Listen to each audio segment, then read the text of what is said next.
things that I want to point out is that when teachers do that, they do it even worse than you. The problem for your teachers, and it is not a criticism of your teachers, they teach subjects. They focus upon one or possibly two subjects. You will be sitting several. In fact, some of you may be sitting many subjects. Your predicament is actually to get better at exams. Your teachers will help you get better at the subject and possibly get better at their subject in the exam. But what you've got to come to terms with is what, like Mr. B, stops you from being successful in the exam. Remember, success is overcoming the difficulties. So, in order to identify the difficulty in exam, I'm going to give you a very simple, possibly not, task. I'm going to ask you for 3 minutes to stay absolutely silent, as if you were in the exam, and turn over the page, and I've given you just 10 questions from a mixture of exams, and in absolute silence I want you on your own to attempt those 10 questions.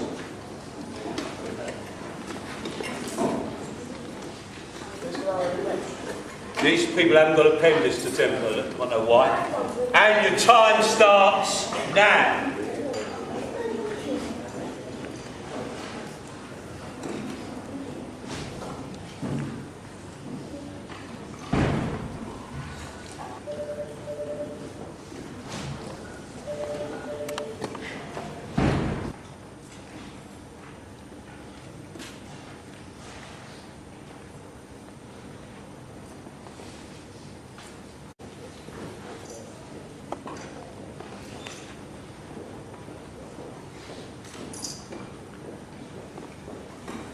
Last few seconds.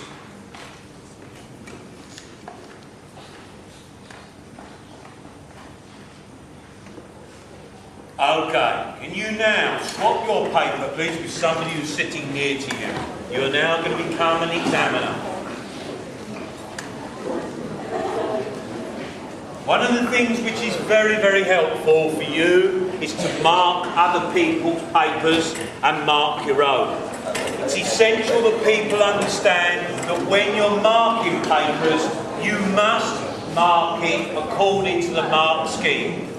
It has to be identical to the mark scheme, otherwise the examiner will not give you the mark. So, for number 1, if they put the word "what" in the box, give them a tick. Anything else, do not put across there. Tick only if they put the word "want." Synonymous means the same as. Therefore, wish, want, basically the same thing. Number 2 is a maths question. The first one's an English one. Second one's a maths question. You add 3, take away 1, add 3, take away 1. So when you add 3, it becomes 10. 10 needs to be in the box, and therefore anything apart from 10 doesn't get a tick. Can you put your hand up now if you've got 2 ticks so far on the paper in front of you? We're doing well so far. There's the next one. The shape must be drawn, not described, not the word. Draw the shape. Okay? Anything else doesn't get the tick. It's a maths question. The next one is also a maths question. Now it's important that people realise that the words are there, and I've helped it by underlining it, because it points out evenly divided. Now my daughter actually pointed out to me, this isn't too difficult a question if they think of them as bars of chocolate. Because if I had 9 bars of chocolate, I could evenly, which means everybody gets an even share, a fair share, divide it amongst people. So that's why the word evenly doesn't mean actually cut it in half, it actually means everybody gets the same amount. That's why they can all be divided by evenly, in an evenly way. Who's got 4 out of 4 in front of them so far? Notice how quickly, just one word, just changing, that's crucial, because you will see how that crops up. If you're not familiar with the wording in the question, you're in trouble. The next one is one of the most famous questions of all time, which basically illustrates, no, sorry, not yet, but in a little while it will be. This one is simple and straightforward if you're actually realise that these are the first letters of the months. So N has to be the answer. Number 6 is the famous one, because this is, if you've heard the phrase thinking outside the box, this is why it's thinking outside the box. Most people, when they've not seen this before, do not think in a way which actually means it's relatively simple. They believe they can't go further than the circles, or even further than the square outside the circles. Nothing in the question tells you that.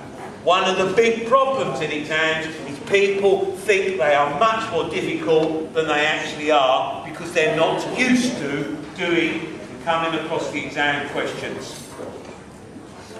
Anybody got 6 out of 6 so far? Clearly not. Anybody got 5 out of 6 so far in front of them? Notice how quickly it can change. The last 4 are from a science paper. Now actually, this is a remarkably simple question once you've got the technique, because the link is a key word. Coal, chemical. Chemical is burning, so therefore we deal with its coal. Gravitational, going downhill, therefore it's the water going downhill, or going down. The light, sun. Movement of the air, it's the wind. You'll see, once you get key linking techniques, and when people practice exam questions, they realise how actually the same things are being asked of them year in, year out. Tot it up, give it back to the original owners.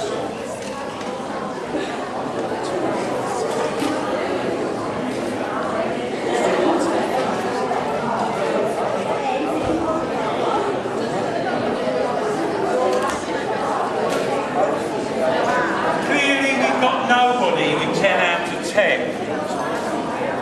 We don't appear to have anybody with 9 out of 10. Nobody else. Do we have anybody with 8 out of 10?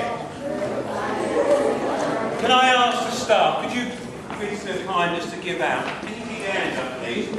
And give out to those people who've got their hands up over on that side of the room. And over